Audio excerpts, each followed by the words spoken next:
¿Conocías de esto? Evalúate.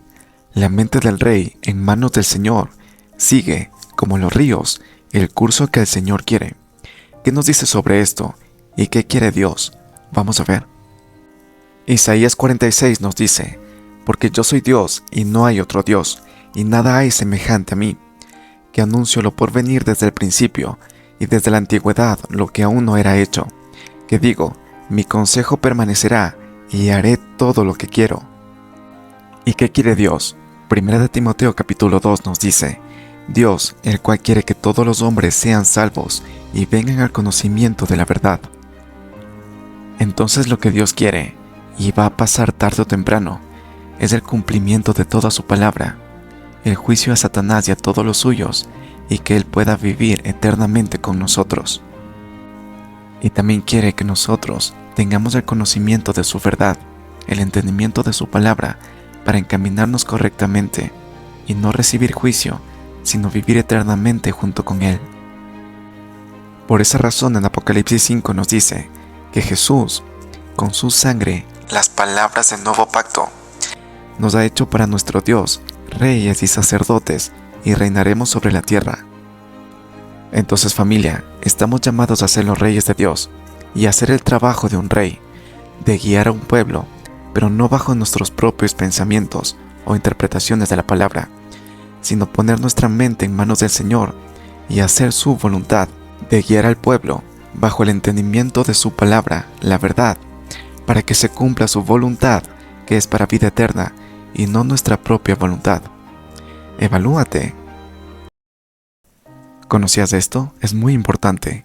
La mente del rey en manos del Señor sigue como los ríos el curso que el Señor quiere. Vamos a ver quién es rey y cuál fue su mentalidad para cumplir la voluntad de Dios. Vamos a ver.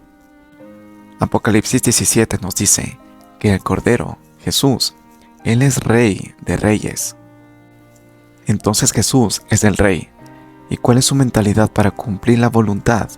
¿Y qué voluntad? Vamos a ver. Primera de Corintios 15 nos dice que Cristo murió por nuestros pecados, conforme a las Escrituras, es decir, a la voluntad de Dios, y que fue sepultado y resucitó al tercer día, conforme a las Escrituras, a la voluntad.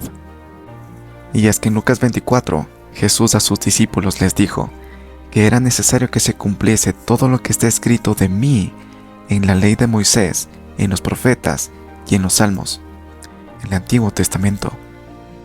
Y aún Mateo 5 Jesús dice: no penséis que he venido para abrogar la ley o los profetas, no he venido para abrogar, sino para cumplir. Por esa razón también, cuando Jesús iba a ser arrestado, en Mateo 26, y uno de sus discípulos intentó defenderle, Jesús le dijo: ¿acaso piensas que no puedo ahora orar a mi Padre, y que no me daría más de 12 legiones de ángeles? Pero ¿cómo entonces se cumplirán las Escrituras, de que es necesario que así se haga? Y de hecho Mateo 5, cuando Juan el Bautista no quería bautizar a Jesús, él le dijo: déjalo así por ahora, pues es conveniente que cumplamos todo lo que Dios ha ordenado. Entonces Juan consintió. Entonces los ojos y la mente de Jesús siempre estuvieron en las manos de Dios, en cumplir su voluntad intencionalmente, aún pese a persecución. Entonces esto es muy importante, porque Hebreos 9 nos dice: así también Cristo fue ofrecido una sola vez para llevar los pecados de muchos, y lo cumplió en su primera venida, y aparecerá por segunda vez sin relación con el pecado, para salvar a los que le esperan. Es decir, que para su segunda venida debemos ser imagen y semejanza de Jesús, tener su mentalidad, aún pese a persecución, y con gran esfuerzo, cumplir intencionalmente la palabra, ahora el Nuevo Testamento y sobre todo Apocalipsis, para poder ser salvos y vivir eternamente junto con Dios y Jesús. ¿Conocías esto? Es muy importante que lo sepas. La mente del Rey en manos del Señor sigue, como los ríos, el curso que el Señor quiere. Ahora, ¿por qué nos dice como los ríos? Vamos a ver. Y es que en Romanos 1 nos dice: porque las cosas invisibles de Él, su eterno poder y deidad, se hacen claramente visibles desde la creación del mundo, siendo entendidas por medio de las cosas hechas, de modo que no tienen excusa.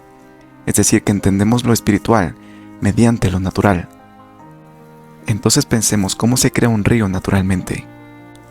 Un río se crea mediante el agua de lluvia, que ésta, en primer lugar, desciende sobre la cima de una montaña, creándose un manantial, una fuente de agua, y desde ahí descienden los ríos. Y espiritualmente, vamos a ver. Entonces Deuteronomio 32 nos dice: goteará como la lluvia mi enseñanza. Entonces en Juan 7, Jesús dice: mi doctrina no es mía, sino de aquel que me envió. El que quiera hacer la voluntad de Dios, conocerá si la doctrina es de Dios, o si yo hablo por mi propia cuenta. Es decir, que Dios le dio la lluvia a Jesús, la sabiduría, la enseñanza a Jesús. Por eso en Juan 4 Jesús nos dice: mas al que bebiere del agua que yo le daré, no tendrá sed jamás, sino que el agua que yo le daré será en él una fuente de agua que salte para vida eterna. Jesús es la fuente de agua, el manantial, la fuente de sabiduría. Entonces discierne esto, porque un río no se caracteriza por tener su propia agua, sino por llevar el agua del manantial. Entonces sabemos que el agua es la palabra de Dios, Jesús es el manantial, y los ríos son como sus discípulos, que no hablan su propia doctrina, sino la enseñanza de Jesús que Dios le dio. Entonces, familia, estamos llamados a ser ríos verdaderos y compartir su palabra de verdad, y no nuestros propios pensamientos, para que curse lo que el Señor quiere, para que se realice su voluntad, se cumpla toda su palabra. Amén.